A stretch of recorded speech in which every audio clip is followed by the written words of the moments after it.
Hey there, Sean with World War II Airsoft of Florida. Today I'd like to talk to you guys about some recent updates regarding adminship and game events. This is the January 2013 update, something new I'll be starting just to keep you guys informed on any updates in adminship, events, policies, and so on. Let's go ahead and get started. Number 1, adminship. Adminship has been something that's been brought to my attention recently about how to organize games, who to put in charge of games, and so on. I put a lot of thought into this. I've had advice from various people, friends, other people of other groups who've run games, and thinking about my own experience on what I should do. I think I got an idea. When I first started this group in late 2010, there were only 2 people, so I designated myself head administrator of World War II Airsoft of Florida. Wasn't that hard, up until like mid-2011. Hey, I ran a game. We had the Battle of Bloody Gulch. We had 10 people show up to it. At the time, we had probably 40 group members. It really wasn't that hard to manage. Recently, our group has been expanding exponentially, I think partially because of the releases of new World War II airsoft guns, and people actually taking interest in it, and of the efforts of the group members promoting and asking people about World War II airsoft. It's hitting a point where I've got a new job, it's hectic, I'm going a million miles a minute, and on my weekends, I'm typically busy doing work at home, and then on my day off, I'm sleeping.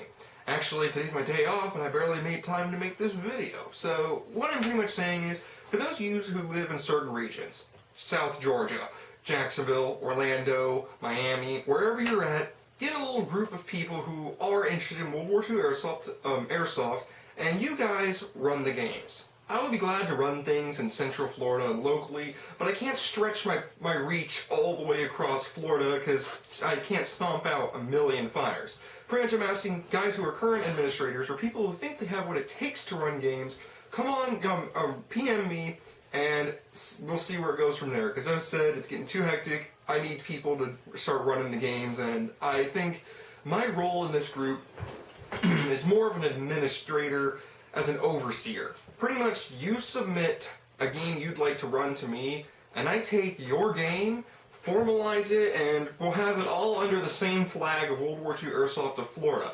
This isn't a power or control thing, this is actually an organization thing.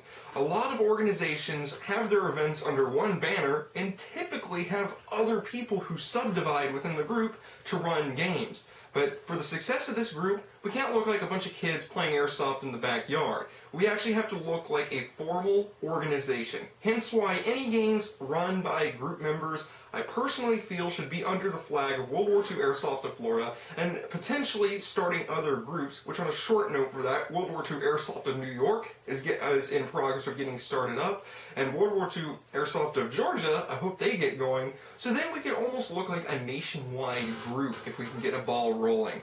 But that's basically all I'm asking. There will be I'll be looking around for administrators, and one of the things I want to talk about in regards to administration is who does it. I want a diversity of administrators and game advisors. The reason I say this is a recent controversy regarding real sims and casual World War II airsoft games, which that part I'll get into a little later about what they are, but I want some people who are of different culture, physical fitness, weight, age, and gender. The reason why I want this is so there can be a viewpoint from all points of views. Things that you, me, or maybe somebody else wouldn't think of, but as a contributing factor to this event. And all those diversity, and I said it's more than ethnicity, it's actually physical condition and physical characteristics, I think would definitely make our games have more character and please basically almost everyone in the group to make everyone happy. Topic number 2 that needs to be covered. World War II Airsoft of Florida events. Now, that's been the biggest controversial subject, actually. And we'll get to the part that was what started a big comment war on several posts. Unfortunately, I had to delete those posts to keep them from just getting too far out of control. Thank you for the other ones who did delete them. I don't know who. I noticed they started disappearing, but thank you, whoever that was. And I'll go ahead and start off with the simplest one, which was the 2 that were controversial I'll get to later. First, we're going to do what we've been doing. Recruiting at local airsoft fields. We go to local airsoft fields that have casual airsoft games with kids that show up or whatever the heck they do, and we show up in our World War II gear, and play amongst the players. It's a lot of fun. It's a great social event just to talk in a relaxed environment, but at the same time we get the bonus of recruiting and promoting our group, which soon I'll have some formalized business cards that we can all hand out. They'll have a website, email, and so on. Contact information, basically. The next style of events I would like to implement are conventions. Conventions are like MetroCon, ShadowCon, MegaCon. Yes, they are typically anime-oriented. A lot of the people that show up tend to be into that subject. I myself have showed up several times in World War II gear. Although the bulk is anime, there are quite a number of people who actually care about what we do and would like to try something. I've been to several conventions and have picked up several new members just because of conventions. And again, it's a relaxed environment. There will be requirements to participate as a World War II Airsoft of Florida representative at the event. You have to meet the minimum uniform requirements for our group, which is stated in the description below, with the exception of you must have a World War II era airsoft gun, which that's pretty self-explanatory, and a lot of guys have loaner guns. If you don't have one, you can borrow one as long as you can meet the uniform standards. Next topic I'd like to talk about are museums and attractions. Things that involve history, museums, memorial parks, anything like that. Just to show up to learn a bit about the topic we love, and just to socialize, to get to know the members better and create a stronger group. And the two, which I guess I'll go ahead and get to now, which was kind of inevitable, the two types of World War II games we're going to be hosting. First, there's the casual, the regular, not say casual, regular World War II airsoft games.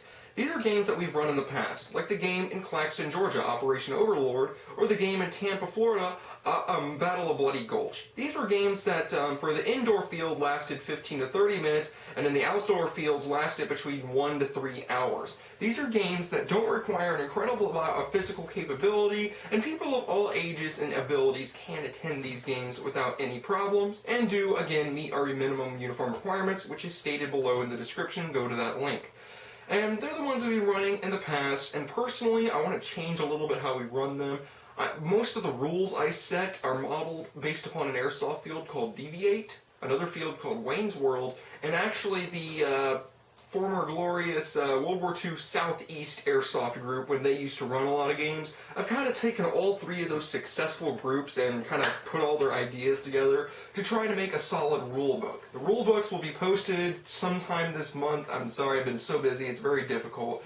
And slight tweaks to the uniform standards also that'll be updated too. But those are the casual games we've been running.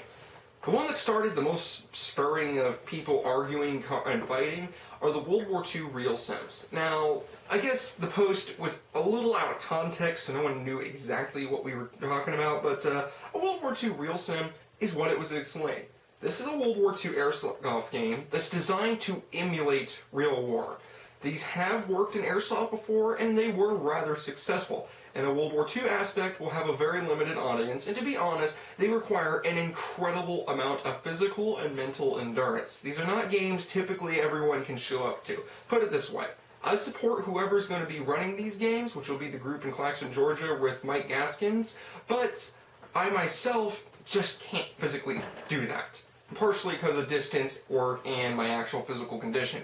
But again, the more the merrier. I would like to have a diversity of games. So the controversy is, were we going to do one or the other? This is what's going to happen. We're going to have regular World War II airsoft games, and we're going to have real sim games. We're not doing only one or only the other. We're going to have subdivisions within the group who want that, I guess you'll call it for lack of a better, the hardcore airsoft experience, the ones that like getting dirty, like diving in thorn bushes and chewing them or whatever hardcore people do. But pretty much that. We're going to have two separate game types. They will be run at different times, and if you want to participate, have at it. As I said, I want the best for the group. We're going to have a variety of game types, and as I said, we're kind of going more towards an organization rather than a little group that plays airsoft. Hence why I want a diversity of events and things along those lines. So just real short on that. World War II regular games, 1 to 2 hour games that have an air of World War II authenticity for anyone, and anyone that wants to participate in World War II real sims, which is the closest thing to military simulation.